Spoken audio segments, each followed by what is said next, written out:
Hey everybody, welcome to episode 87. Today is going to be a weird one. Bear with me, please indulge my self-indulgence here, but I've been wanting to make this video since yesterday, since I was doing the video on the Wolverine miniseries.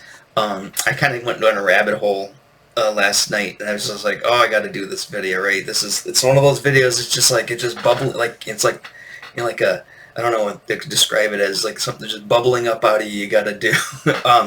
It's going to be very tongue in cheek, and by no stretch of the means am I trying to mock or belittle or talk down to anybody who's seriously a martial artist or into martial arts. This is, like I said, this is a. I mean, it gets serious in some spots. It's just funny. The thing is, that's what's funny about my stories with this is it's borderline absurd, but at the same time very believable.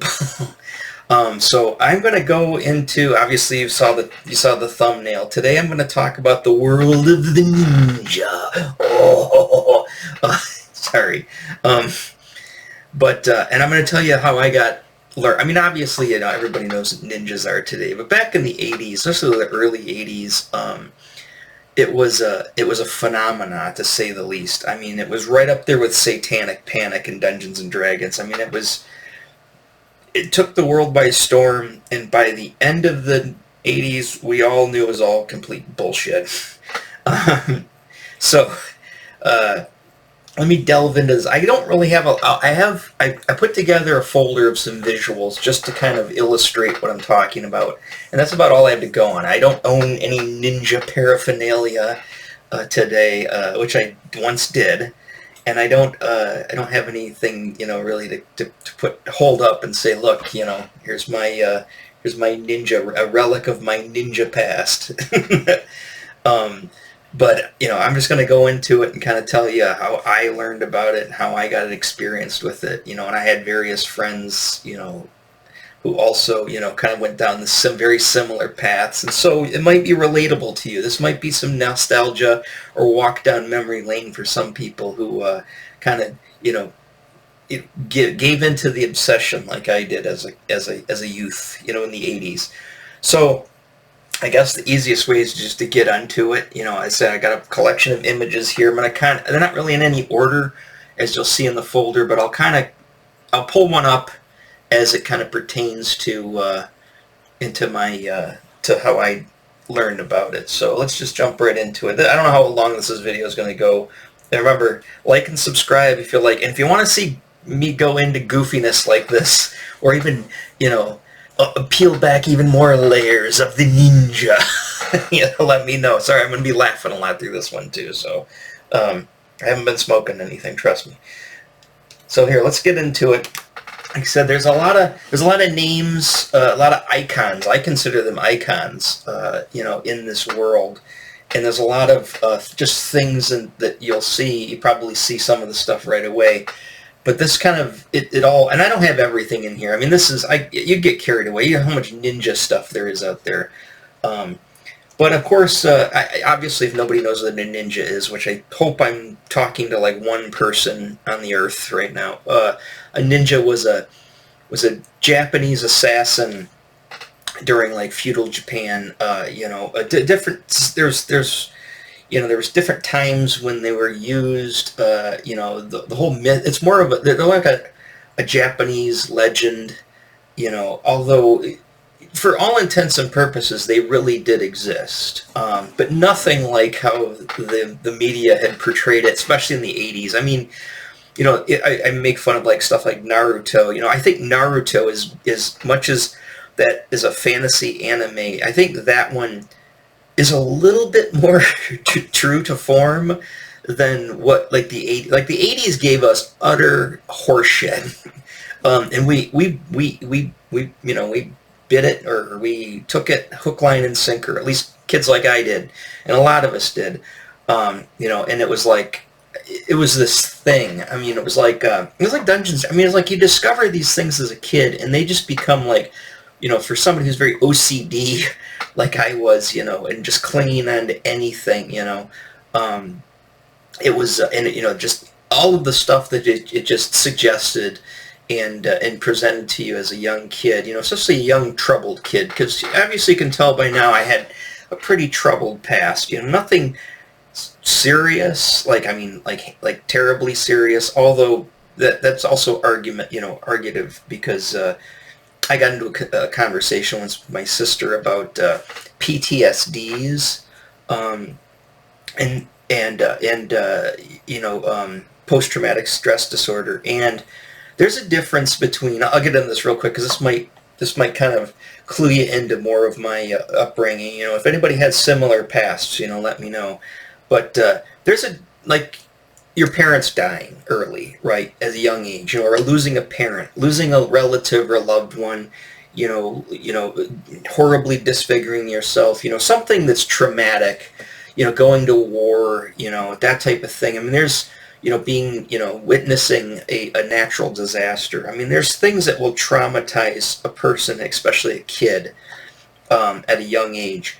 And I'm not trying to say that one's more serious than the other, but I mean, that's the most immediate thing when you think of PTSD. Is something traumatic happens that's, it's post-traumatic, some type of trauma happened, and after that you have a disorder, way of, it manifests its way into you psychologically, and mental health-wise, in a lot of different ways. I mean, it could lead to, alcoholism, it could lead to drug use, it could lead to, whatever, you name it. It's a whole gambit of different things that can happen out of that.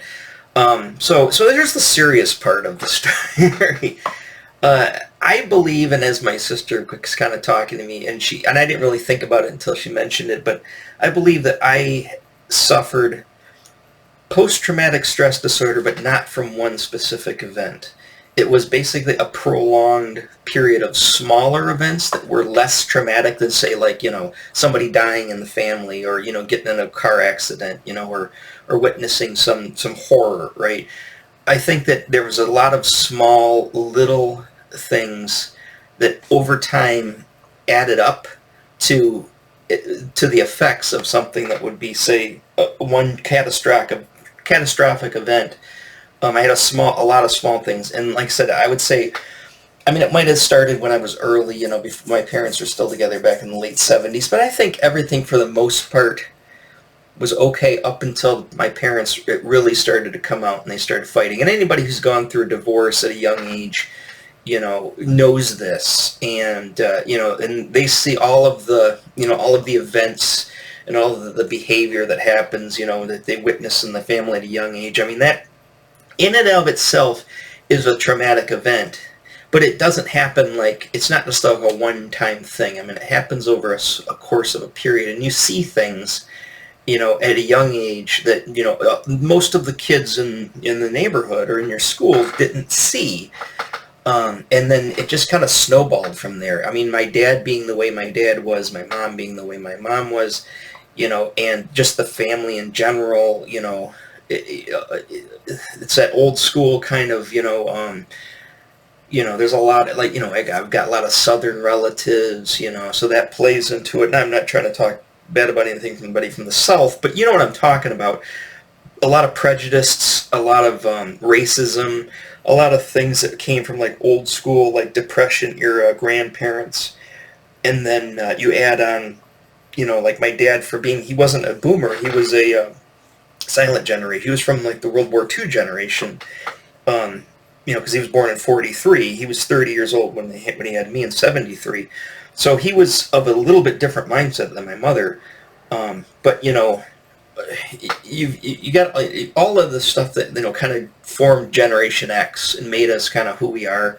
The latchkey kids, and how divorce was on the rise in the late 70s, and all of that stuff kind of played into it. And, and then having parents that were, did questionable things, did stuff that probably wasn't healthy, created a PTSD, but not from one specific event. Does that make any sense? So I'm just saying, this was why, at a young age, and I discovered ninja stuff pretty much post-divorce, post-81.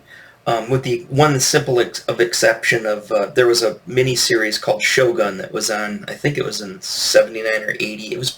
I know my parents were still together, so it had to have been 81 or sooner. And there was a scene in there where a ninja tries to assassinate, I think, the American guy, or the English guy, Richard Chamberlain's character. Or he tries to assassinate the whatever he was, was the Shogun? What was he? I can't remember what he was. Daimyo, the main lead, the main lord of the thing that had the, I can't remember. I haven't seen it in a long time, but he tries to assassinate him, and I remember that as a kid. It was etched in my brain. Like, what is that? What's that guy that just tried to kill him with the all black outfit on? He had like a weird top knot too, and he kind of snuck in to the castle. And so that kind of was the first inkling of that. Now the second, I don't have any. I couldn't find any decent images of that, so it's really hard to show you a picture of anything of that. But I would say the next thing that hit me as a kid early, and I think this was 1980, and I didn't see this in the theater. I saw this on a black and white television set. I think I saw it twice. I saw it once at my grandmother's house. Remember, I said I was going to my grandma's on Thursday nights, and this may have been 81, 82, because it was already come out in the movie theater. I think this is 1980 when the Octagon came out. So this must have came out. This must have been post, just very fresh in the divorce, like 82, 83. And I remember being at my grandmother's house. I also remember seeing this in black and white TV. I think that was later, but I was at my grandmother's house, and she had a color television, but they played this on one of the evening movies or something like that, and it was just on television. It was edited. I don't think it was anything crazy in the movie to begin with, but there's a scene in this where obviously Chuck Norris, more Chuck for the buck. This is Chuck we're talking. This is classic Chuck, and there's this scene where he gets attacked by these ninjas. I haven't seen the movie in a very long time, so I'm just going off of what I can remember. Gets attacked by ninjas, and where he fights this red ninja guy. I think I have a picture of him here with this mask on. He has the tab-eye boots. And he has the size. I saw some of this, but I didn't. This happened so quick on a 19-inch TV that was getting reception from some rabbit ears. Actually, my grandma had a rooftop antenna at the time. I think we hooked the TV was hooked to. So she had pretty decent reception. But and I'm watching this while I'm sitting there eating my fruit roll-ups, so, I was, I don't remember it exactly, but, yeah, so that was like one of the second things that I had. Now, the other thing I had, this would have been right around here, 82, I think. I remember my mom, I don't know if anybody's from the Michigan area, but there's a store called Meyer. I don't know if it's Fred Meyer, but there's Meyer Thrifty Acres. For the longest time, it was just called Meyer, or Myers. There's no Fords and no Kmarts. It was called Myers. It was Meyer. But there's only one store in, the Detroit area back then, until they built the one in Rochester. And that all stuff came about, 86, 85, 86, 87. Actually, yeah, 86, 87, I think. Yeah. 86, 87, they built the Meyer in Rochester, and then they started popping up everywhere.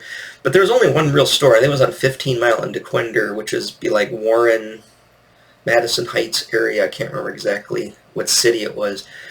But my mom said, we're going to go down to Meyer Thrifty Acres, and everybody'd always say Meyer Thrifty Acres. It wouldn't just say Meyer. It was a later thing once the stores started opening up everywhere.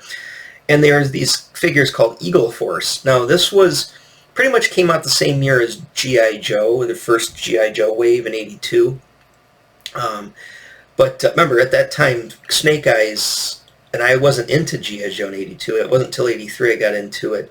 So Snake Eyes wasn't really, he was a commando. He wasn't really a ninja per se at that point, even though we wore all black, kind of like a ninja would. But he was a commando, and that was because of, paint app, saving on paint app. There's a whole story into why Snake Eyes looked the way he did. But, I remember I saw these called Eagle Force, and they were these little figures, and they were die-cast metal, and they had a commercial for them, and I was like, I really want these. That they're all like gold. And the movie like Megaforce, was it Megaforce? Megaforce had just come out. I saw that in the theater, and they were like these gold spandex. It's a movie. You got to see Megaforce. At some point, I'm going to do a video on Megaforce just on that movie alone. I mean, that movie came out right about this time, and it was it was a. So there's a whole thing with 80s like it's hard for me to get into that part, but like in the 80s, it was still Cold War, and we were still kind of, we had threats of the Middle East, but the whole Saddam Hussein thing and the first thing, Desert Storm and stuff, that didn't actually, come about till the end of the 80s into the 90s. But prior to that, when we were still, basically at odds with Russia, there's also the war in the Middle East and certain different things that were happening. And there were certain, I was paramilitary. I mean, I was all about anything military as a kid. I was so ingrained in it. I had friends. We had, it was me and a bunch of dudes. We were all like obsessed with military jets and SR-71 Blackbirds and obsessed with tanks and obsessed with anything military. I mean, it was the 80s. We all had camouflage pants. We all had, it was all Red Dawn. It was basically Red Dawn as a kid. Red Dawn was like all of us as kids, all of us paramilitary, basically, we're in Michigan too, it's where the Michigan militia came out of. It probably still operates today. We were, and, where a lot of us were in Boy Scouts, and say what you want about the Boy Scouts, but back then, the Boy Scouts was pretty, a certain, we were all these kids that would go to like, it's hard for me, I guess, without getting super in depth with that. You probably know where I'm going with this. We were all these type of kids. That's why G.I. Joe was just so popular as a kid. And then, of course, why ninjas got so popular. So kids like me. So they had this action figure, and he was blue, too. It wasn't black. They painted him blue, although I think he was supposed to be black. But the artwork, how they do that in classic comics, where they use the dark blue and the black to kind of denote an all-black outfit, because they just don't want to make it an all-black silhouette. But they painted the figure blue with black trim and stuff, which was fine. And then this character, Savitar. I know it's a tiny picture. I couldn't find the... Let me see, I'll blow this up. So Savitar was this... assassin. They didn't call him a ninja, they just called him an assassin. And up until this point, like I said, the word ninja wasn't really in the zeitgeist at the time. I mean, it was assassin, knight,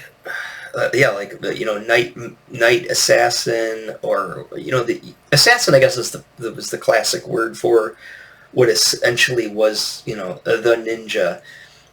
This guy's got a machine gun. He's got a samurai sword. He's got a black mask. And he's got the sandaled or tabi, type sock boots. I mean, in all intents and purposes, he's a ninja. And that's, but like I said, they didn't call him that. Savitar, I don't know what kind of weird name that is. It doesn't even sound Japanese. That's the other thing is, at this time, and I kind of hinted this in the other video, I didn't know they were from Japan. I didn't know the difference for the most part between Japan and China.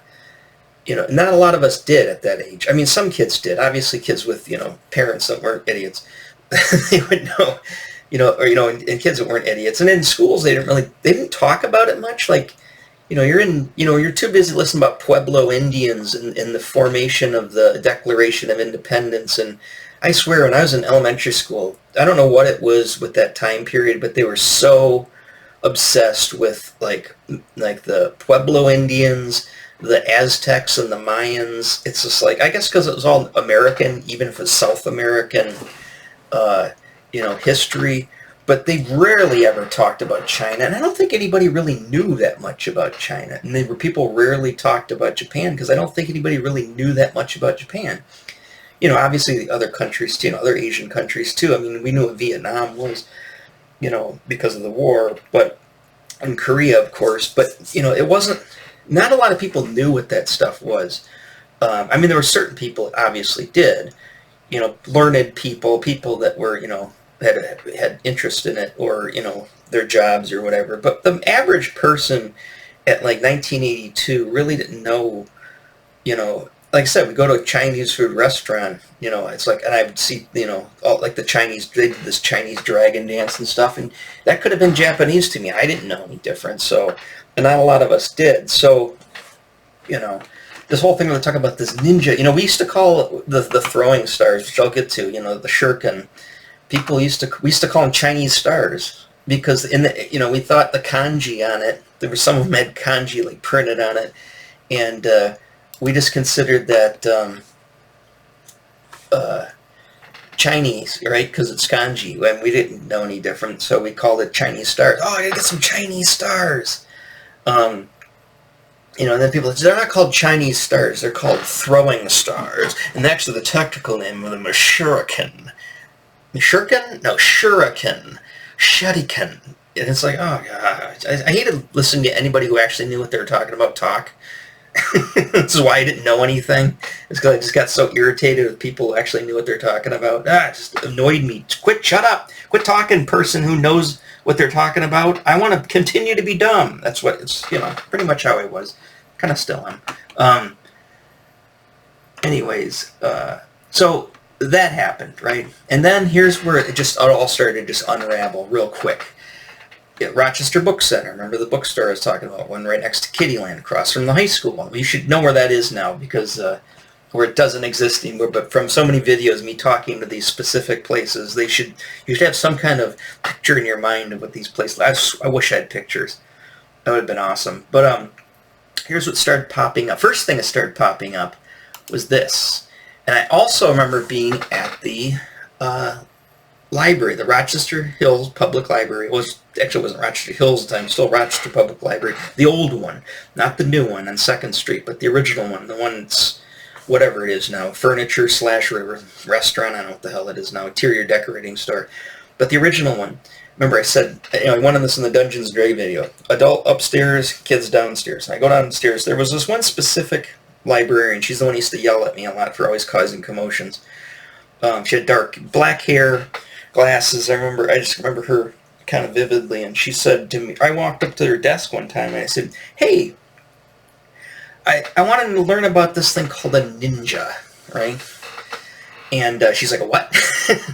I go, how do you spell that? And I go, Ninja. She goes, ninja. She goes, what is that? And I go, it's these Chinese assassins. And she says, I think it's Japanese. And I go, oh, whatever. She goes, they're like these assassins. I want to know more about them. She's like, okay. She got obsessed. She was, I remember sitting in the room listening to like book on tape with like the film strip. It was what was the name of the one I watched over and over and over again? It was Ricky Tikki Tavi. I know our school had that one, but the Wrinkle in Time. So I remember sitting there watching the Wrinkle in Time video strip and listening to the book on cassette. And she'd come up to me like every 5 minutes and say like, hey, I found a couple of listings here. She was obsessed. She's like looking the stuff up. And anyway, she goes, there's a book upstairs you might want to go check out. Ask the librarian upstairs. It's called The Ninja. And she said I didn't know the name. She could have said anything, but obviously this is the book she's talking about. She said it was by this guy, Eric V. Lustbader, which I don't, author of White Ninja. But anyways, she's talking about this book, and she goes, you might want to go up there. She goes, that's the only listing I can find in here about ninjas. And so I went upstairs and I asked him about Ninja, and she said, oh, it's on our bestseller list. This is a New York Times bestseller. And she goes, but it's an adult book. I don't know if you could, I couldn't read to begin with, but I didn't care. I was like, oh, I'll have my dad help me with it. Okay. So I checked out this book from the library, and all I did was just look at the cover. I never, I didn't understand, it's like, why has he got this woman? Why is he holding this? Is he killing this woman? Is he assassinating this woman? What's going on? I loved the all-black book with the, the sword just coming out of the scabbard, and then that stark, I'm going to use that for the thumbnail that you obviously know because you've seen the thumbnail because this is after the fact, but I loved that stark white, the ninja over that black writing, black background. Oh, I love that. Anyways, like I said, so to me, all this stuff it's all visual to me. I liked the the lore behind it, or the lore at the same time. But to me, a lot of the stuff is visual, just things that were visually appealing because I'm a visual person. So I'd see this stuff, and and relating even like the black costume with this, and like all black background of a book with this white lettering. I just love all that stuff. Um, and so, anyways, I took this home and I was talking to my dad. I said, "Hey, Dad, I got this book," and he's like, "That's a book?" It was like this. I mean, it's a thick book. It was a big novel. And he's like, "I don't think you're gonna be getting through that anytime soon." I couldn't read to begin with. I don't even think my dad knew at the time that I couldn't read. I mean, I was 9. I didn't. I mean, I'm assuming that the school had called my parents and like parent-teacher conferences, and there's a reason why they weren't letting me like go on any farther in any of the reading books. I would assume that, but obviously they didn't do anything about it. Again, little things like that, post-traumatic stress syndrome, all that stuff builds up over time. So, I was like, well, I'm not going to read it, but I mean, I just loved it. And I remember copying down the lettering on drawing it out. I'm just obsessed with the book. And like I said, then it just started to unravel. I mean, 1983 rolls around, and probably the biggest thing that hits for us in 80, I believe this might have been 84. Something in 83 hit. I'm trying to think what it is, so I have a picture of it here. Well, let's also bear in mind also, I found one PDF which we'll look through. But remember, I was obsessed with the magazines, going to the magazine racks, and I would look down there and I'd see Dragon magazine, I would see Starlog magazine, Fangora magazine, those different magazines and stuff. One of the magazines that was always down there was always on the bottom shelf, was Black Belt magazine. And I'd see a couple of guys in karate gis fighting, right? And I remember talking to my dad right around this time, saying, "Dad, I want to learn karate." And he's like, "Oh, that'd be a good thing to learn." And he took me down. First thing he did is he goes, "There's a place downtown that they do karate." It was Kerry Roop's kickboxing, and it was Taekwondo and kickboxing. I don't know if you know Kerry Roop. He was like a world champion at a time. I've got a Kerry Roop story that I'm not going to share on here about that. But anyways, Kerry Roop had a place called Kerry Roop's Kickboxing, I think is what it was called. And it was weird. It was like there was like a laundromat. It was like the very end. That building I don't even think exists anymore. I think they remodeled it all, but it was really kind of like shady looking in Rochester. This is old school Rochester. And he had this place back there. It was a gym, dojo, whatever you want to call it. And I went down there with my dad, and we went in there, and he's in there doing classes, and all the kids are they had gis on, but they were learning Taekwondo. It wasn't karate. And my dad said he was looking around, just asking them how what it costs and all that stuff. And it was $500 to a year. $500 a year, and this is 1983, maybe even into 84. My dad was like, "What?" I mean, you got to think. I mean, I don't even think gym memberships cost, like at a fancy gym today, costs $500 a year. Maybe they do. I don't know, but $500 a year back then. My dad was like, and you had to pay like all of it up front, right? And then my dad was like, "Fuck that." He just got angry and left. "Tim, come on, we're getting out of here. Grab me." And I'm still busy watching kids, and adults, together do all this stuff in this room. And I was like, "I want to do that." And so out I went. And then my dad started shopping around. He's like, "Well, there's got to be a place you can learn karate cheaper than that." Well, there was. There's the Y, or was it JC's? It was the YMCA had a program, and I don't think it was karate either. I think it was Taekwondo. And that was up at the Board of Education building, and it was like, I don't even think it cost money, but it was like super cheap, and they like kind of worked with parents, as in like, I think they'd give donation. I can't remember how it worked exactly, because the Y at that time was like a free, like a funded place. Like people, they would get grants from the government and from rich people to like fund the Y. That was the whole point of the Y, and then you would go, the average person could go there for free, and we had a YMCA building, and this is the whole, YMCA. I mean, that's what I'm talking about, where it's like you could go and you could stay the night there for free.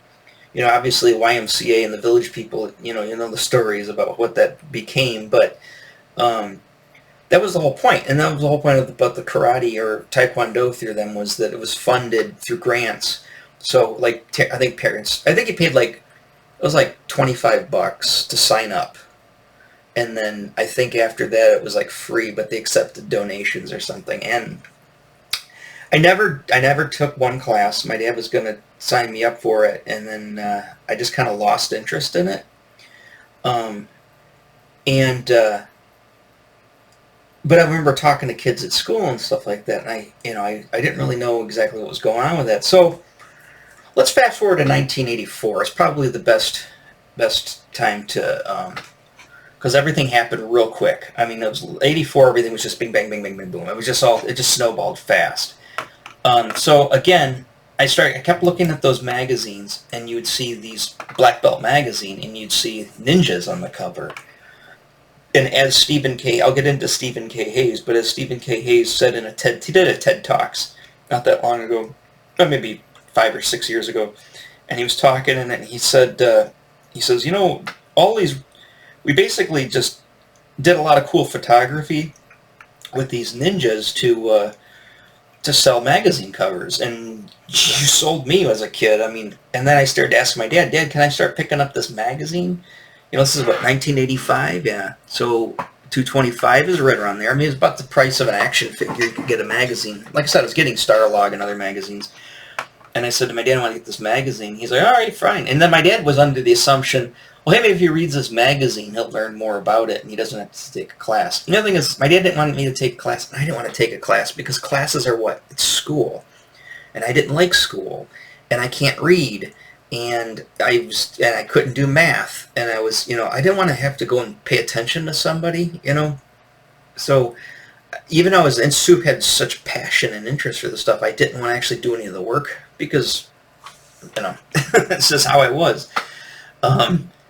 So I would get these magazines, and I would just look through these magazines. And like I said, there's a cover there, black. There's another, Stephen K. Hayes. He's choking out some other ninja. And it's always like, in some it's either like on a studio set like this, Brothers of the Ninja, Warriors of the Night. I mean, he's got Chinese stars, he's got a sword.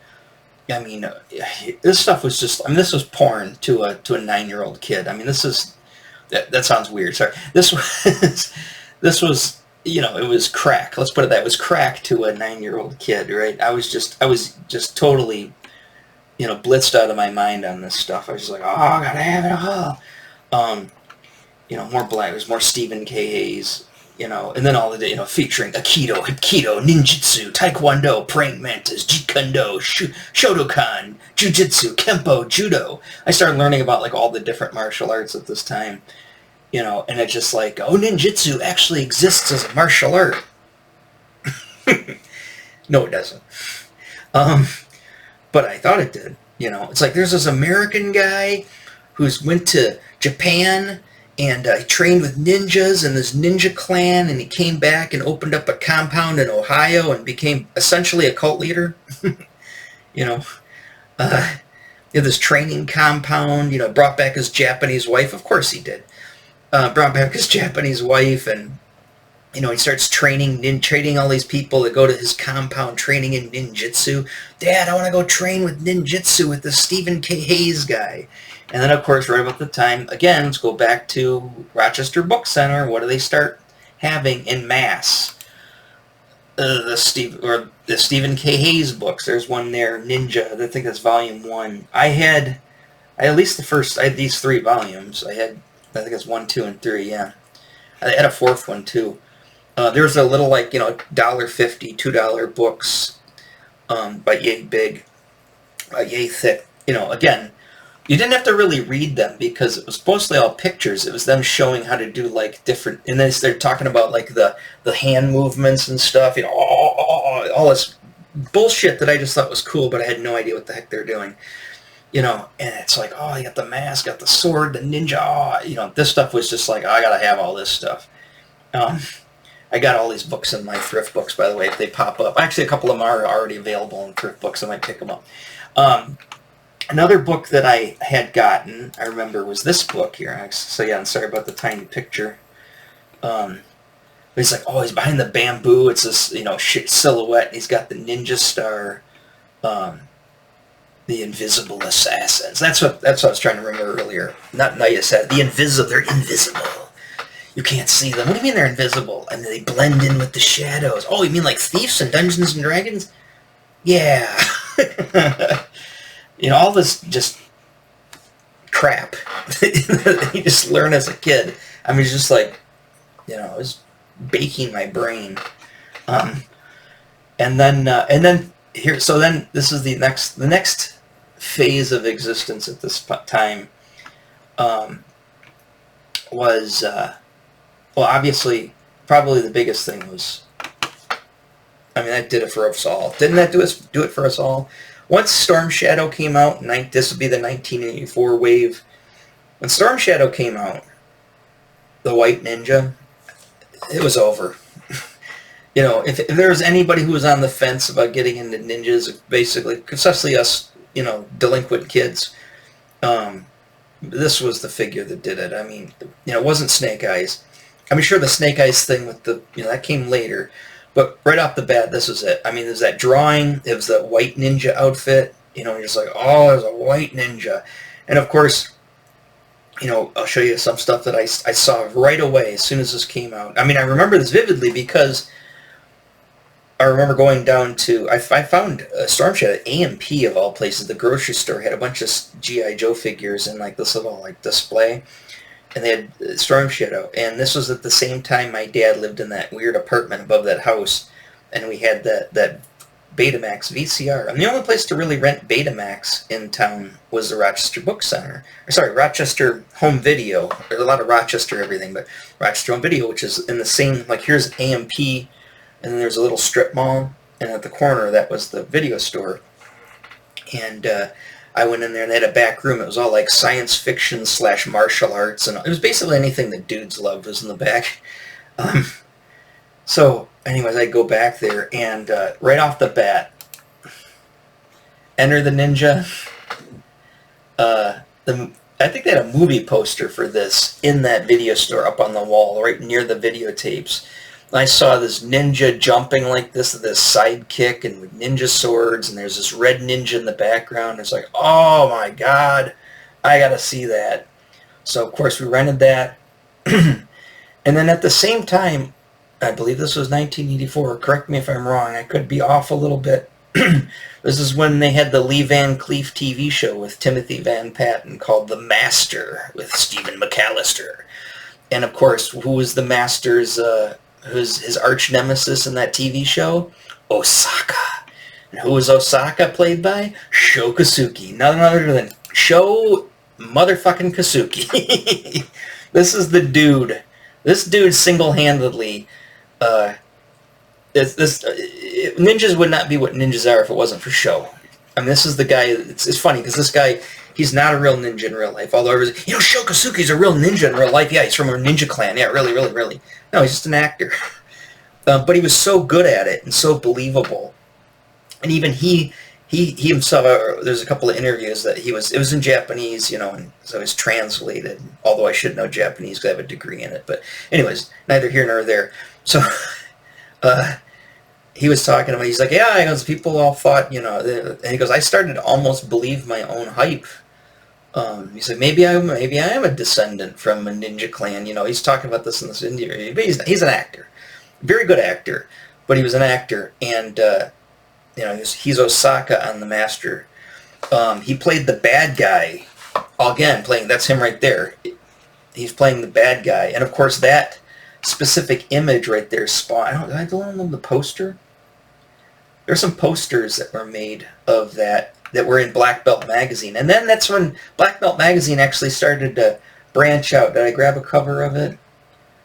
And they had a second issue publication, which didn't last very long, called Ninja, or The Ninja, or I think it was just called Ninja Magazine. And in Ninja Magazine had, that's him there, had, what do you call it? Posters that you'd hang up on your wall, so you could, if you want to, inspire to become the ninja. They had posters of him. There's a poster, of course, of him doing that jump kick. it might even been from the same photo shoot, just not with the background. He did that in on one of the posters. And so, Stephen K. Hayes was cool at the time, but, he wasn't authentic Japanese like Shokasuke. And as you can see, oh yeah, so that was the poster. That was, I think, the original photograph that they did in black and white, and then they, colorized it. And then, of course, there it is. There's Ninja Magazine. So Ninja Magazine, and then, of course, Shinobi for the original NES. Obviously, you can tell they used the image for that. Obviously, that's just a really bad drawing of the same thing. But that image of Sidekick, right off of Enter the Ninja, I mean, that was like, you couldn't get any more ninja than that. I'm going to start using ninja like Smurf. I'm going to go ninja-ing. I'm going to go smurfing around. And then it was just then after that, it was just a steady diet of VHS and Betamax videotapes for me every Friday and Saturday night when I went to my dad's house. And it was, Pray for Death with Shokasuke. He's the protagonist in this one. He comes from Japan. He's trying to escape, his past as a ninja, and he lives in America now, and he brings this kid and his son, which I can't remember what his name is. He's a famous actor. He's been in a bunch of stuff. And his wife. And then, then the mafia gets, for some reason the mafia's got to get involved with ninjas. I don't know. Like the mafia's using, I don't know, it's very weird, like Japanese, very Yakuza type stuff. He started learning about all of these buzzwords. He started learning about, Yakuza, all this stuff. 9 Deaths of the Ninja, which Shokasuke's in this, but he plays a really weird role, and this was a weird movie. You gotta see it sometime. The main bad guy in it is Anthony Kiedis' dad from Red Hot Chili Peppers. You gotta see this movie. This movie is insane. There's very little ninja-ing going on, even though he's the Ninja Avenger. But he's not even the main character of the movie. The main character of the movie is some American guy. It's the guy from Perils of Gwendolyn, The Land of the Yik-Yak. That guy, I can't remember what the actor's name is. He's like the main character in it, and then they're like a squad of like agents. One of them happens to be a ninja, sort of. He's a shirtless guy with camouflage pants who's Japanese and has a hand crossbow back in the 80s. I mean, that was his, you get a hand crossbow, you get a ninja sword, you get some throwing stars, some Chinese stars, throw a few sais in there. I mean, it's over. You're a ninja, And then, of course, the movie. This is probably, for me, outside of Ninja Domination, which I'll get to that in a second because I saw that a little later, this to me was the movie. Incidentally, this movie is called Revenge of the Ninja. It came out in 1983 with Revenge of the Jedi, but Lucas, they already beat him to the punch with Revenge of the Ninja coming out, and Lucas thought, I don't want it to get confused with this ninja movie, so he renamed Revenge of the Ninja, or Revenge of the Jedi, to Return of the Jedi. But the original patch that I had for the official fan club, the patch said Revenge of the Ninja on it, and all of the promo stuff said Revenge of the Ninja on it. But they changed it to Return of the Jedi. So this was obviously this movie had already been. A lot of these movies had already come out, but I didn't notice them because we didn't have a VCR until '84. And so I started watching these movies, and like literally, it was just Dad, can I rent more movies? He's like, watch more ninja movies or more karate movies or whatever he called them, kung fu movies. And again, also at the same time, at night, on Saturday nights, Saturday Night Live was I was starting to learn of Saturday Night Live. But if I didn't like Saturday Night Live, or if I didn't want to watch it, you could just turn over to Channel 20 and watch Kung Fu Theater.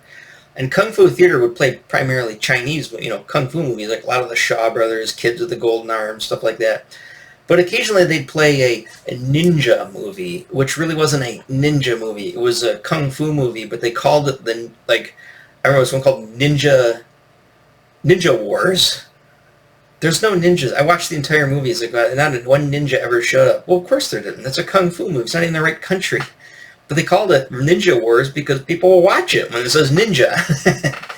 I don't know how many times I fell for that. Big Trouble in Little China came out around this time. The Last Dragon with Bruce Leroy. Show enough. Last Dragon I saw that in the theater. With Apollonia. I don't know who Apollonia was. She was famous back then, but I didn't know who she was. But anyways, with Eddie Arcadia. I loved the Last Dragon. Yeah. Baby, the Last Dragon. Love the music with the Got to Glow, Got to Know, Got to Glow. That's good stuff. I gotta watch that again. I'm gonna do a video on the Last Dragon and my love for that movie. I got it. Well, right off the bat. Obviously this. I guess there's no ins off about it. I'm gonna have to do a whole video. I'm gonna have to watch this movie again and really watch it deep, which is hard to do today. But to watch this movie, I got to do my Revenge of the Ninja movie thing. I guess if you were to know me as a kid, you would say, man, that kid, Tim, he really loved Kiss. He really loved Star Wars. He really loved ninjas. Ninja Kiss. Well, I guess it makes sense. They played at Budokan. They're very kabuki makeup. I guess it all kind of plays into that whole thing. But anyways, yeah, this movie came out, and this, Catherine. This movie it was so bad, but it's so freaking awesome. I mean, this movie was so badass. And that's how you would say to your kids, like, oh, did you see this movie? It's called Revenge of the Ninja. He cuts a guy in half. No, he cuts there's this weird scene in the movie. They're fighting on top of the building, and I don't know how he brings it with him, but for some reason he puts a decoy of himself, which is like a full hollowed out mannequin with a ninja costume. I don't know how he stuck that in his ninja costume, and like he just set it up, and then the guy thinks that's him as his decoy, and he cuts it in half. But as a kid, I just he cut a dude in half. He climbed up the walls with climbing claws. We'll get into climbing claws. I'm surprised I'm still alive today. But anyways, yeah, so there's that. I would say Revenge of the Ninja, Enter the Ninja, which also, if you watch this movie, outside of Shokasuke showing up at the very end of the movie to fight the main bad guy, and he's wearing a white ninja costume, which is very Storm Shadow. But outside of like the last 10 minutes of the movie, which is the final climax fight scene, it's like takes place in like Honduras or something and has nothing to do with ninjas. It's all like weird, like Contra affair, weird, paramilitary 80s Cold War shit. You know what I mean? I was like, okay, that had nothing to do with it. It's just that he happened to train as a ninja, and the American guy was, some special forces guy, because they got to be a commando. I mean, it's what Snake Eyes is. And then he trains, and then of course he has this arch nemesis who they end up this. I don't know, it was a terrorist organization or a crime syndicate. I can't remember what happened. They hired an assassin. They hired Shokasuke to kill him. Of course, he kills Shokasuke in the end because Shokasuke is the bad guy in this. But these two movies are very similar. Pray for Death. Now you pray for death. Kill me. And Revenge of the Ninja are these are almost the same movie. It's the same plot. It's almost the exact same plot. They just change a few things. And of course, where did you see all this stuff? If you're of a certain age, you would know this. Where did you see all these videotapes? Obviously, like I mentioned, the video store. I don't know how many people who just walked down the martial arts section, because most of them started having martial arts sections at the video store and seeing all these ninja movies. I think before they just put them in the action section. This is like back when, like 83, 84, this is when I started watching like Road Warrior and Mad Max, Warlords. It was like post-apocalyptic movies, ninja movies, and fantasy movies. It was barbarians and scantily clad women, and it was ninjas, and it was Road Warrior post-apocalyptic worlds. That was the 80s at that time. You threw all those three ingredients in together, and you get some super movie. I think that's what Kung Fury, that parody. I think that's what they're making fun of. I checked the time. Oh man, I'm really tall. I don't even got the. I don't want to make a double video ninja. Let me speed up a little bit here.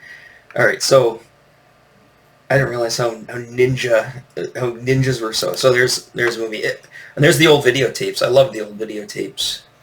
And of course, Ninja 3: The Domination, which is arguably one of the stupidest movies in the world, but man, it was such a good movie. I always thought she was hot too. She was from, I think she's from Electric 2 or Breakin' 2 Electric Boogaloo. The girl, I can't remember what her name is. Lucinda Dickey, yeah, and Sho Kosugi.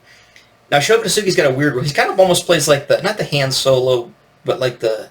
So she's the main character in this one, and then Sho Kosugi is Sho Kosugi. I mean, he doesn't even need a name. He's just Sho Kosugi. He plays the same. I mean, even when he's a bad guy, he's Sho Kosugi, or he's Osaka. He comes over from Japan, and he's got this patch, which is like the whatever they call it. I used to know the name of it. I don't know why I don't know it anymore. But it's a little plate on a katana. He wore that as an eye patch, and of course he had like knives and stuff underneath it, like any good ninja would do. He came over because they're trying to fight this other ninja who's now is like supernatural, that they killed him, and then he's become back from the dead, and he's like an undead ninja. It's a crazy movie. She's crazy hot in it too. So she's very, very fun to watch. But there's ninjas all over the place in it. This, like I said, just an awesome movie. It's terrible. It's a shitty movie, but I mean, it's awesome at the same time. So there's that movie. Like I said, let's give up on the movies now. So also, right about this exact time, stuff like this started popping up. Remco started having this line of ninja figures. Oh, I had to have them. I had to have the black one, too. And then it's like, oh, I want the karate ninja. Okay.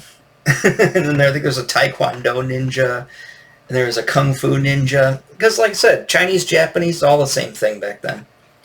Didn't really matter where it came from. It was all just Asian, or Oriental, as they would call it. All that Oriental stuff. And anyways, what should I go to real quick? I want to speed through some of this stuff. Let me pull up. Well, we'll go through Black Belt Magazine real quick. I was gonna do just a whole video on Black Belt Magazine. Actually, I don't like using that program because it always locks up on me. Let's go to the comic book viewer. Read PDFs better. I found this off of the archives. The archive website. I found like a lot of new versions, like new as in like the last 5-10 years. I guess the magazine's still around, but I just remember this whole video, and I remember, for some reason, I thought that was hot. This chick without her shirt on. There's this guy looking like, look how cool and badass I am. I got this chick with her kung fu karate pants, and she's topless. And then this guy with his action jeans over here, and I don't know, for some reason, it's like a whole world. Like I said, remember like the whole world when I come to like RC cars or all that stuff, or a whole world in like BMX bikes, or a whole world of like skateboarding. This martial arts thing was a whole world of like weird seediness where it's like, oh, I want to get involved, and I don't know, for some reason it's also sexually arousing too. It's just weird. And then I was just about. I mean, I was 84. I was just about to hit puberty. So, like I said, this is when all that stuff just kind of played into itself. Lots of I wanted to see the Chuck Norris action slacks, but I never really, because remember I couldn't read. I didn't care so much about the articles that you actually should. My dad thought I was reading. No, I wanted. Well, what's this stuff? Oh, it's armor, so you can beat the shit out of each other and not get hurt. Oh, I want that. Oh, I want these kung fu shoes, martial arts shoes. There's a Betamax right there. And then you got all this stuff with like Royce Gracie and all this. I don't know if it's Royce Gracie, but like Jean LaBelle and all these like learn Greco-Roman wrestling. And it's all these like black belt, all this like advertisements of somebody selling some bullshit product, like Stephen K. Hayes, selling you a bunch of crap that's all bullshit, but you wanted it anyways. I was like, oh, if I just get all of these books and simulate all these books in my head, I'll know everything. And, oh, there's the ninja books. Oh, and just a lot of. What I used to do with this was I would draw. I would draw pictures of these guys fighting, and then like I would not draw the old creepy guy with the receding hairline with the cop mustache. I would actually just draw them as ninjas. And there's a lot of these, especially sidekicks. If I saw a dude with a sidekick, it's like, oh, I gotta draw that guy as a ninja. Draw him as a ninja. Draw him as a ninja. I loved always drawing like the guy with a sidekick, like catching a guy in midair.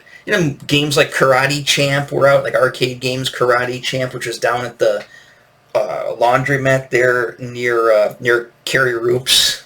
And there's always some guy who just got out of kickboxing class and he wants to challenge you on Karate Champ.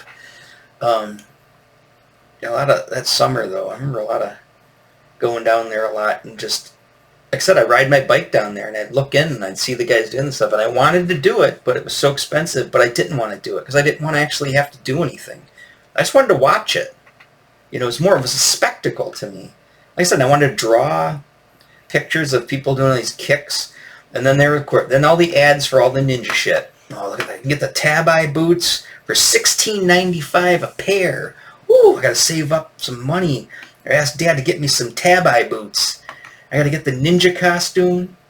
Sorry, uniform, not a costume.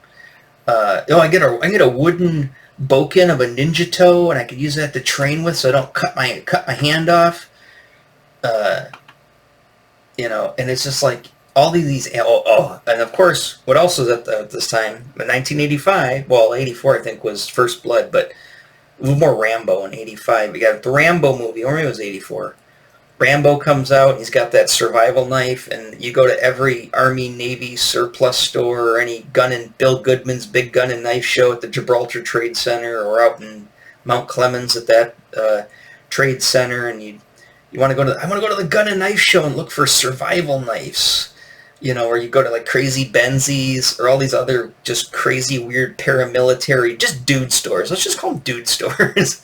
Like paramilitary, weird hunting, knife fishing, all that stuff. It's like and my mom, of all people, she had like this. She was into all these not Ponzi schemes, but all these like pyramid schemes. Like she had Tupperware parties and all these like parties for like, she had a sex toy party, which I thought was odd. And then she had this party where she was selling all this stuff out of these catalogs where you get all these little slips, and you would like, it was really weird, like all these little advertisements, just dumb products, right? But one of the products was this specific knife you're looking at right here. I got the black one. I wanted the camouflage one, but last minute I went, no, I want the black one because it's more like Rambo's. Although the camouflage one had a black blade on it. Stormbringer, black blade. Anyways, they were $9.99. Well, Mom, can I get one? So she ended up ordering me one of these. And, of course, they wouldn't let me take it to Boy Scout camp. You can't bring that to Boy Scout camp. You can't bring it to school, obviously. So I'd go out in the woods and try to saw down a tree with that little saw thing. Oh, yeah, that never worked.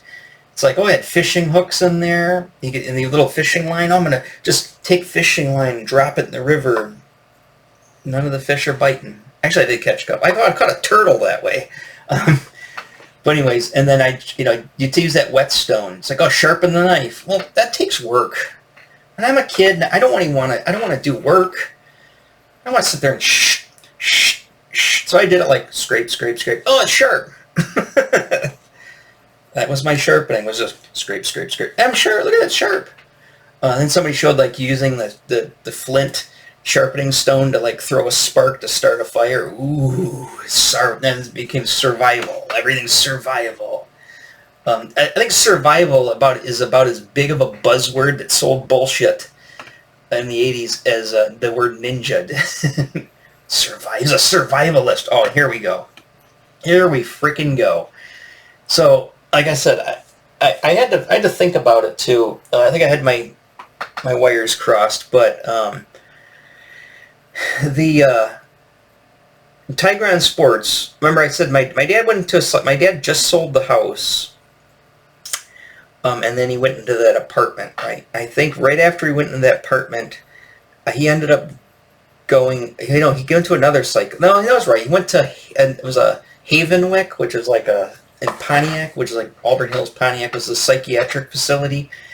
It wasn't like a long-term stay thing. It was like a thing you go there for like a week. It's mostly people that are strung out on drugs or they're off their meds because, they were taking some kind of a medication. Well, my dad, obviously, it was alcohol and being bipolar, which he didn't know at the time. They always thought he was schizophrenic, which I don't think he was schizophrenic. But um, he went there, and of course, at 40, what was it, 41 years old, and of course, what do you do when you're 41 years old and you go to a psychiatric clinic? You come out with a 19-year-old girlfriend. Doesn't everybody do that? So anyway, and my sister at the time, she graduated in 83, so my sister was 9. My dad's girlfriend was the same age as his daughter, my sister at the time in 83. Well, 84. It's crazy. And speaking of my sister, real quick, remember Dave Comics? I went up to Ann Arbor, go visit my sister at college. She's at U of M. They had a martial arts supply store, this crazy little yellow, like, house-looking building, like, next to, like, a Mexican food place on one of the streets on campus. And I was like, Sheila, I want to go in there. She's like, we're not going in there. I'm like, well, but I want to go and see what they got. So we go in there, and of course I had a bunch of money with me that I was going to spend on comics. And what does kid do when they go visit their sister at college? They buy throwing stars. Why not? So they had a martial arts supply store there, and I was like, oh, I gotta get those. And I got the little, like, leather case that you can put like 3 or 4 of them on this little, like, pin, right? And then you can put that on your belt, and you pull it out. Anyways, so my dad had just got back from the psychiatric clinic, and he said, oh, hey, I rented another house, because I remember this, and the house was being sold, of course. That's kind of like why my dad went into the psychiatric clinic. He was so pissed off about having to sell the house because the divorce was finalized at this time that he went on just a total alcohol bender, and then I think he got arrested, and then they ended up taking him to Havenwick, and he had to dry out for a couple of weeks at Havenwick. And then when he comes out with a 19-year-old girlfriend, and he's convinced her to move in with him into this house that he rented on Walton Boulevard, which is now a business or something. That was a huge house too, a really big house. And then he moved in there with a guy named Dan, who was a friend of hers. There's just a weird, creepy situation. But anyways, he said, and I told him, I said, Dad, I want to go down to this place called Tigron Sports. He's like, well, maybe. Aren't you glad that I'm out? Aren't you glad that I'm back? No, I just want to go buy something. It's not about you, Dad. It's about me. I'm a kid. I don't care less that you almost killed yourself. I want to go buy ninja shit, right? So, of course, we go... I found this place in the phone book, Tigron Sport, which looks a lot like this store here in this magazine. And look at this mom. Mom, I want to buy some ninja stars. What are those? They're ninja stars. What are they for? For killing people. Yeah, sure. It was under the guise of it's martial arts. You're going to learn. It's about building character and building a strength of character for your kid, right? That's what they wanted you to believe, and they probably still do, right? It's an athletic thing. It's a thing, right? And that's probably still how it's kind of built today. UFC, jiu-jitsu and Brazilian this and all that shit didn't exist back then. If it did, nobody cared about it. What you wanted to do? You want to be a ninja and you wanted to kill people. And again, it goes back to the Mac Bolan, or go back to Death Wish, or go back to, what do you call it, any other 80s fill-in-the-blank, revenge movie. It's about all the people that did you, all those kids that made fun of me in 5th grade. I'm going to come back and kill them all with ninja stars. That's pretty much what you thought as a kid. That's what I thought as a kid. And then I thought, oh, you know what? If I get really good at this, I could train as a ninja. You know what I could do when I grow up? It says it here in Soldier of Fortune magazine. You can become a mercenary, and you could be a hired assassin and go to other countries and kill people, right? Well, I sort of kind of did that. I went into the army, but anyways, it's neither here nor there. Yeah. This isn't Tigron Sports. This is probably in California, New York, or something like that. But the West Coast, yeah, it's probably Los Angeles, most likely. But Tigron Sports was down. It was really close to Detroit. It was actually Roseville, I think. But more of those kicks and stuff. I had this magazine specifically. I remember it. But yeah, I want to get ninja stars and some nunchucks, some butterfly knives. He's got a chain. Oh, I could just take... And then I realized, you know what? If you want to mess somebody up, just use a length of chain. Just beat the shit out of somebody with it. You know, they got these weighted. I'm surprised. I mean, I had one of these as a kid. I can't even think about what I was doing with it now because it makes me like totally triggers me into like this craziness. But I used to whip that shit around. Like I don't know how many times I near took my eye out with it. You know, the swords, the ninja stars, the throwing spikes, the blowguns, all that stuff that I was screwing around with as a kid. I mean, I am surprised I have my fingers and I have my eyes and all my teeth. Hockey, mechanic, I can't believe that I'm still intact, you know, with two hernia surgeries. That's it. That's the only thing I walked away with was 2 hernia surgeries. A ninja uniform for $26. Oh, don't forget the long ninja tab-eye boots, because I had to love the long ninja tab-eye boots. I didn't want the short ninja tab-eye boots. And then out of the throwing stars, I think my favorites, these are like these are the ones I called the Chinese stars, because they had kanji all over it. I just love it. They just have a picture of a ninja, or a picture of Bruce Lee's face on a throwing star. It just, it's just so crazy. That was one of my favorites, because that was probably the best one to have, was this one, or this one. Which this one was like your Target one, like your bladed one. I don't know if you guys can see these okay. But I loved that design. That design was so cool as a kid. It's like I had tons of those, tons of these. I had a few of these. And of course in Mrs. Warlock's class, I was folding up and making ninja stars out of paper, and then we got in trouble. I don't know if I told that story, but I guess this is probably the best place to tell it. I'm already over an hour, but and then I remember my mom was dating this guy who had a shop, and I went to his shop, and I was trying to make my own ninja stars at his shop, and if a cutting, you know, he had these jeweler's saws, and I drew like a piece of, you know, drew one of these out on a piece of sheet metal. Like, hey, can you cut this out for me with the, you know, with the, the saw, the band saw? And he's like, what for? I'm like, that's a ninja star. What are you gonna do with it? I'm gonna throw that stuff. He's like, ah.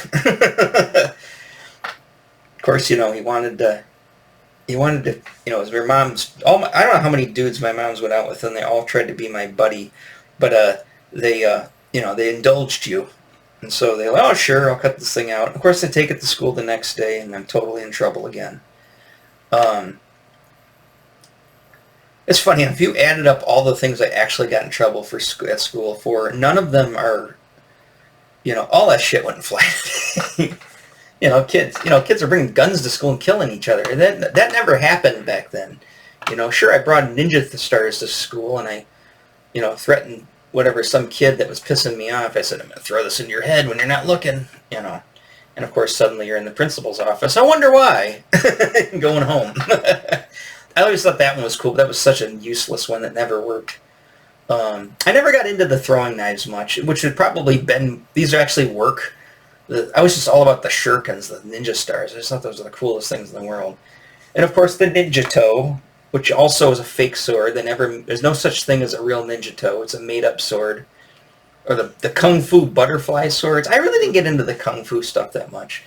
I was pretty hell-bent on just ninja stuff. Oh, here you go. The climbing claws, the chains. Like I said, these. Oh, okay. Now this right here. This is how I know I was 4'11" in 6th grade, because I said, oh, I'm a number 2. I just made it. And then somebody said, well, you might want to get the next size up in case you grow into it. Well, that'd be thinking. That's something your mom would do. Oh, you know, Jimmy, you better buy the next pair of husky pants. You're going to have to get the next size up. You want plenty of room in the seat. And I think I ended up to get it a 3. I remember going to Tigran. I was going to get it out here because this was, like, I thought this was, like, I drew this drawing, I don't know how many times. And I was like, I want that ninja outfit. And then I went down to Tigran, and he goes, how tall are you? And I said, 4'11". He goes, you sure? I said, pretty sure. He measured me. He says, yeah, you're 4'11", you know, almost 5 foot. So he gave me I remember him saying he's going to give me the next size up, which according to this guide would have been a size 3. This is through Century Sports. Century was another martial arts supply company. Martial arts supply company. What a bullshit business. Or a martial arts supply company. Marital arts. Fix your marriage with some martial or marital arts. But anyways, the climbing claws. Okay, I got a pair of climbing claws. I got the boot ones too. and I strapped them onto my Ninja Tabi boots, and I had the hands. Oh, that was the thing, is they didn't have my size in the Tabi boots when I went to go buy the suit at Tiger Run Sports, and I was pissed. And my dad said, "We'll go back down and get it later, right, when they have it in size," which we ended up doing. But up until then, my shoes for my ninja costume were my Adidas patent leather basketball high top. But they're black patent leather with white and red. Those are my ninja shoes. Until I got the Tabi boots. Once I got the Tabi boots on, I had to get the foot claws and the climbing claws and the Tabi socks, because you got to have special socks if you're going to have Tabi boots. You can't just go in there, barefoot. I can't wear normal socks. Got to have the Tabi socks. And then these wristband things with the 3 spikes. Again, I'm surprised I still have my eyes. And I totally wanted a Kusagama, or a Manrique Ganzari. All those names. It's like, in that one movie, it was a kama, pretty much just like that, which was the blade. It was a sickle for, working in a farm, but you unscrew the end of it, and you got a chain that comes out of it. Again, surprised I'm still alive. And then, I should have referenced it, but there's obviously the episode of, there's 2 episodes of South Park that really hit home, is the Protect My Balls. Protect my balls. The one where, was it Butters takes a ninja star in the eye? God, it really hurts. That never happened when I was a kid, but I'm surprised it didn't. There's kids training to be ninjas. Sorry, they're just doing martial arts. But yeah, the survival ninja sword. What do you mean a survival ninja sword? Yeah, the back of the scabbard. You get a little knife that comes out. Oh my god. Like I said, this was like, you could take sugar cereal, Jolt, remember Jolt? You could take twice the caffeine, twice the sugar. You could take Jolt, sugar cereal, take like 6 or 7 Monster drinks, throw in some NoDoz, put as much crack that'll basically cause your heart to explode into a pill, right? Or a powder that you could just totally take, and just your head would explode and your heart would just blow up out of your chest. You could take that, or you could take some ninja shit. Ninja shit was just as addictive, and just totally made your mind go insane as a kid. And then, of course, I'm gonna have to stop the video here because I'm going way too long. Oh, the folding ninja star? What are you talking about? So I'm just gonna go to the back cover real quick, just so you can see. So Asian World of Martial Arts, AWMA, was this place out of California. And of course there's the client this was the actual ad that I called the, where's the number? Oh, this one doesn't have the number. Well, that was the ad I referenced though. Oh no, here's the numbers up here. Oh, it's right, it didn't have a 1-800 number. Remember I was talking about the place in California that sold all the Warhammer stuff? Well, this place you had to actually make a toll call. And my dad, for some reason, didn't want me using the phone to make a toll call at the time.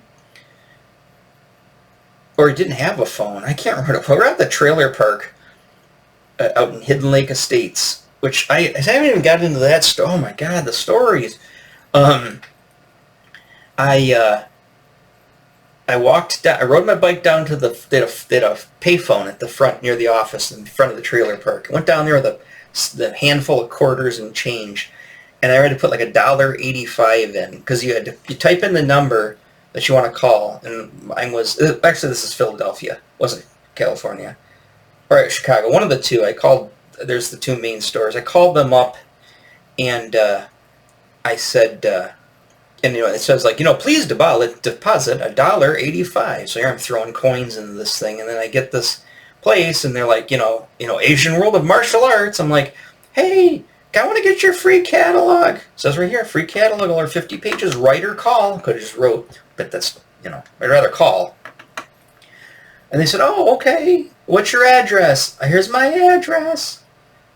And, because my dad said, make sure you have your address with you, and you have to tell them that. So he gave them the address, and in the mail came an Asian Worlds of Martial Arts catalog, maybe about 3 weeks later, maybe a month later, to my dad's place. It wasn't coming to my mom's place. She would have confiscated that contraband.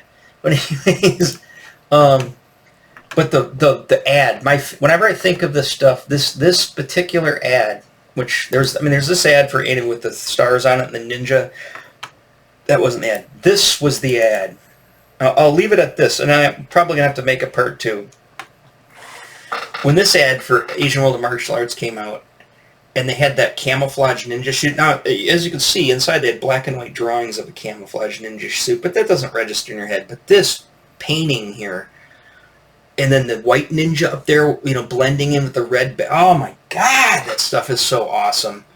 But I saw that camouflage ninja suit, and I was just like, and he's got the gold chain, he's got the black mask underneath it. I was like, I gotta have it. I had the black ninja costume, but I wanted the camouflage. I wanted a white one too. I want to be like Storm Shadow. Why not? But I wanted that camo. This particular ad and this particular, I think this was the ad that ended up calling the number to get the free catalog. And it's like, I gotta have it. I gotta have it. I never got it. I still would love my camouflage ninja costume uniform today, but this was the ad that got me. And I don't know how many times I drew this ad, and then I started taking my old drawings of all my ninjas that I drew, and I would trace them back over, outline them, you know, trace the outline onto a new piece of paper, and then I'd take barrel markers, you know, and even cheap, you know, Crayola markers, and I'd get the right brown, the right light green, the right dark green, and I would just sit there and I'd draw the entire camouflage guy, and he'd be fighting a white ninja, and then a black ninja, then I'd have a red ninja, and I'd have a blue ninja, because even though it's supposed to be black, it's blue, and a blue ninja, and I made all these ninja pictures of all these guys fighting each other. I still wish I had that artwork back today. I'd love to see what it looks like today. I need to go back in my retirement, which will probably never happen. I'm going to go back and I'm going to redo I'm going to make really good new versions of all my old ninja drawings. Of course, they'll all be hot chicks, and I won't be wearing any pants, but it's neither here nor there. Anyways, but yeah, like I said, I didn't get to everything. I haven't even got to the Dungeons and Dragons when they had. This is also that same year, you know, Dungeons and Dragons first edition of the Oriental Adventures, which of course they renamed because they didn't want to call it Oriental because, like I said, it's offensive. But you could be a ninja, and they had all the ninja weapons in there. Teenage Mutant Ninja Turtles and Other Strangeness role-playing game came out, and then they had these guys, these Rel Partha ninja miniatures that were at Joe's Hobby Shop, and I got that box set, and then I got that box set, and I got this box set too. I had both ninja box sets, and there was the little ninja Rel Partha painting instructions, how to paint your ninjas. But I had a picture of some sort of painted. I use that black Rel Partha paint, which is all matte, and make them all matte, and paint their swords with the gunmetal silver, and you know, paint the flesh color on their eyes and stuff. And then I said like a little army of ninjas, and it's like, oh. And Chuck Norris Karate Commandos had the black ninja. Rambo figures had a ninja. Like I said, there's the Remco ninja figures. It's Ninja Crazy. And ended up finding, that's a tiny picture, I ended up finding the Stephen Turnbull book on ninjas, and then of course I started getting into Ashita Kim with his How to Become a Ninja, the Secret Form of Ashita Kim's Training Camp. Oh my God. Oh. All the shit that I've been into in my day, it's mind-boggling. Like I said, I'm surprised I'm alive. I have most of my body parts intact. And I'm not completely out of my mind. I might be out of my mind, but I'm not completely out of my mind, at least not yet. Oh my gosh, this stuff. So there we go.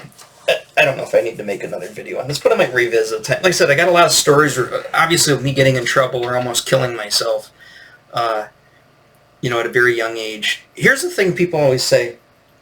People like go on roller coasters, adults, like, or young adults, right? Oh, I'm going to go really fast on a motorcycle, or I'm going to go, you know, do this skydiving stuff. I want to really test my mortality. Dude, I tested my mortality so many times before I was even 12 years old that I had all that shit out of my system at a young age. By the time I hit my 20s, I was an old man. I was just like, you know what? I don't need to do any of this crap anymore. You know, I've almost tried to kill myself, I don't know how many times as a kid, before I even hit 12 years old, before I even hit puberty. I don't need to test my mortality. I never had felt the need to. So, I don't know, I just like to throw that out there. Some people are, I haven't heard people get conversations about it much lately, but I remember getting conversations in like my 20s and stuff with people who were thrill-seeking, and I test my mortality. It's like, yeah, I already knew about my mortality at 12. I didn't need to test it after that. Although I did, but again, it's neither here nor there. Alright, so there's my ninja stuff. Yeah, it's going to be a long video. Alright, so let me end it there with all my ninja-ness. Again, it's probably why I still have, rock t-shirts and hiding my fat stomach and ninjas. Probably why I still to this day love my all black t-shirts, my rock t-shirts or whatever. But anyways, or my just affinity for black. All my ninja guitar, my ninja stereo, my ninja bed, my ninjas, sorry. Again, I told you this wasn't going to be a serious video, although I've touched on some pretty serious subjects. It's more tongue-in-cheek, it's more me looking back at the stuff and getting a chuckle, if anything. Alright, I'll let you guys go, and I will see you soon on the next video. I finished that comic, so I need to do the comic. Oh, and got a surprise coming. I won't mention it yet, because it's not going to be here for I don't want to keep mentioning it every video, but something's coming that I had ordered. I was kind of hesitant to order, but I ordered anyways. I shouldn't have, but I did. That's coming in the mail, and of course I'm going to do an unbox, or maybe not an unboxing per se, but I'll probably do an unboxing.